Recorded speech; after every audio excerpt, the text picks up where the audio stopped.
नमस्कार दोस्तों, स्वागत है आप सभी का आज की इस बेहद खास वीडियो में।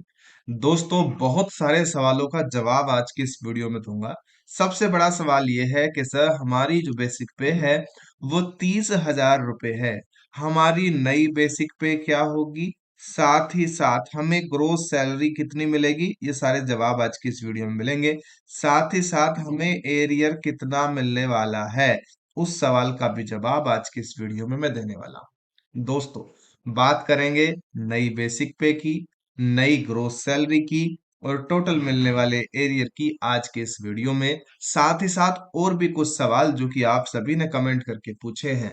फिटमेंट फैक्टर, कितने दिन का एरियर मिलेगा, ये सारे सवालों के जवाब आज की इस वीडियो में दूंगा। तो लास्ट तक बने रहिए। साथ ही साथ अगर हमारी वीडियोस पसंद आ रही हैं तो लाइक, शेयर और चैनल को सब्सक्राइब जरूर कीजिए।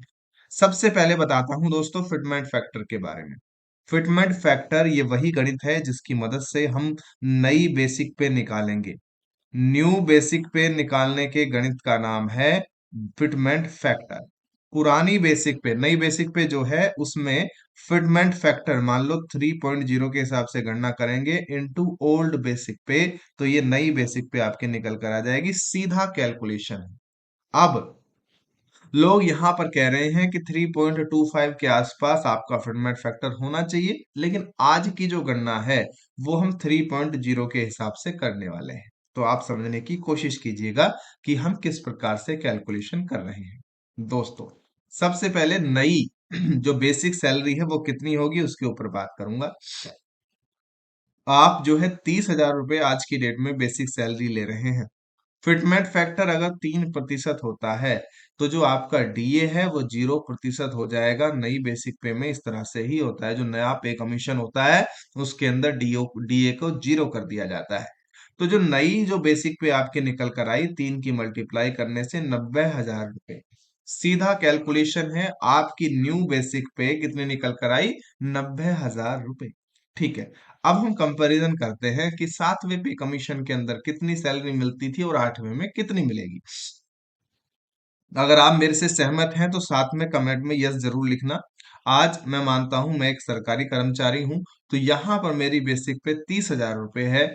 60% का मुझे डीए मिलता है, यानी कि लगभग 18,000 रुपये। हालांकि ये जो आंकड़ा है ये अभी 58% है। जैसे नेक्स्ट डीए का अनाउंसमेंट होने वाला है उसमें 2% की बढ़ोतरी की उम्मीद है, तो इस 60% से मैं कैलकुलेशन ले रहा हूँ। चाहे आप कभी भी वीडियो देख रहे होगे, ये वीडियो आपकी कैलकुलेशन को सटीक बैठाएगी।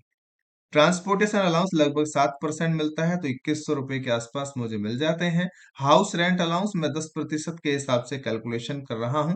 हालांकि ये X class, Y class, Z class city के हिसाब से अलग अलग होता है, 10, 20, 30%, लेकिन हम मिनिमम से ये गणना कर रहे हैं। अदर अलाउंसेज, जितने भी अलाउंसेज हैं वो सारे मैं 10,000 के अंदर कवर कर रहा हूँ। हालांकि 10,000 से ये ज्यादा ही होंगे, लेकिन मेरी कैलकुलेशन क्योंकि मिनिमम होती है, जो भी चीजें मैं बताता हूँ मिनिमम होंगी, इससे ज्यादा ही आपको मिलेगा।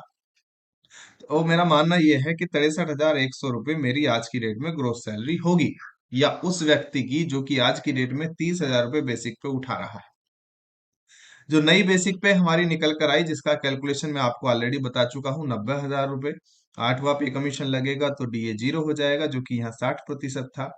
ट्रांसपोर्टेशन अलाउंस 7% के हिसाब से 6300 रुपये हो जाएगा। एचआरए 10% के हिसाब से 9,000 रुपये हो जाएगा। हालांकि हम यहाँ पर भी मिनिमम से ही गणना कर रहे हैं।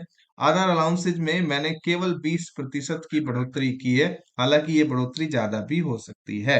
और जगह जगह के हिसाब से ये जो चीजें हैं ये आपको डिफर होती हुई नजर आएंगी। जो टोटल आज की डेट में ग्रोस सैलरी बनी 8वें पे कमीशन के हिसाब से 1,17,300 रुपये बन गई है। ठीक है। अब हम बात करते हैं एरियर की। दोस्तों, आप सभी को पता है कि आपका एरियर आने में 18 से 24 महीने लग सकते हैं, कम से कम 18 महीने, क्योंकि 18 महीने का तो वक्त ही दिया गया है। और इससे भी ज्यादा यानी कि 24 महीने तक का वक्त आप सभी को लगता हुआ दिखाई दे सकता है। जो बढ़ी हुई सैलरी है वो आपके हाथ में 1 जुलाई 2027 या 1 जनवरी 2028 से आप सभी के हाथ में आ सकती है, और इसका एरियर भी मिलेगा। ऐसे में एरियर की अगर बात करें तो यहाँ पर जो सैलरी डिफरेंस बैठता है वो 54,200 रुपये बैठता है। अगर आपको 18 महीने का एरियर मिलेगा तो लगभग 9,75,000 रुपये मिलेंगे। 24 महीने का एरियर मिलता है तो 13,00,000 800 रुपये मिलने वाले हैं।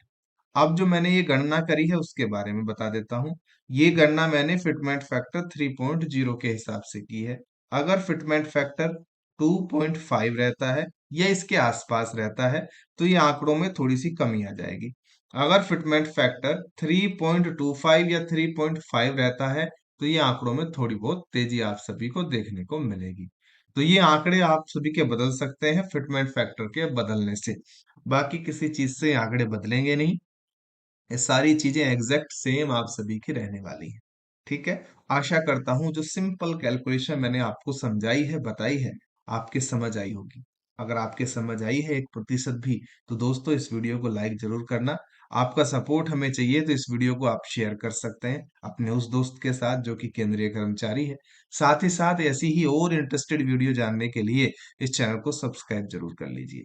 साथ ही साथ एक प्यारा सा कमेंट, मुझे इंतजार रहेगा आप सभी के कमेंट्स का। आप सभी कमेंट करेंगे, मैं जरूर पढ़ूंगा, रिप्लाई करूंगा। चाहे तो आपका सवाल हो, सुझाव हो, या ये जरूर बताइएगा वीडियो आपको कैसी लगी।